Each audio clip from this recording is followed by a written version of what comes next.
Anginani o'zida mana shunaqa probkalar chiqadi mana. Mana shu narsa sizlarning qoningizga zahar tarqatadi va og'izdan yomon hid kelishiga sabab bo'ladigan narsalardan biri hisoblanadi. Anginani holatini qaranglar, qay darajada bo'lib ketgan. Bo'g'imlarga og'riq bergan, tinmasdan tomon og'riydi, yoqimsiz hid keladi og'izdan. Tekshirib ko'rganimizda analizda ham Remo probalar juda ham baland chiqqan. Ayniqsa afsoslari 600 chiqqan.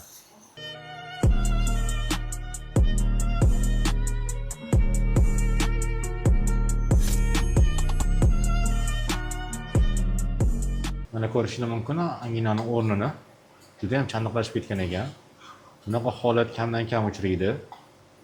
Juda ham katta, dushkalar saqlandi va uzoq yillik chandiqlanish jarayoni hisobiga ajralish juda ham qiyin bo'ldi. Lekin alhamdulillah operatsion juda ham yaxshi bo'ldi. Anginani o'zida mana shunaqa probkalar chiqadi mana. Mana shu narsa sizlarning qoningizga zahar tarqatadi va og'izdan yomon hid kelishiga sabab bo'ladigan narsalardan biri hisoblanadi. Juda ham yomon holatda bo'lib ketgan anginalar. Ko'rinishi ham ichidan tinmasdan mana shunaqa yirik probkalar juda ham ko'p miqdorda chiqdi. Ikkinchisi ham shunaqa holatda mana. Mana yirik probkalar.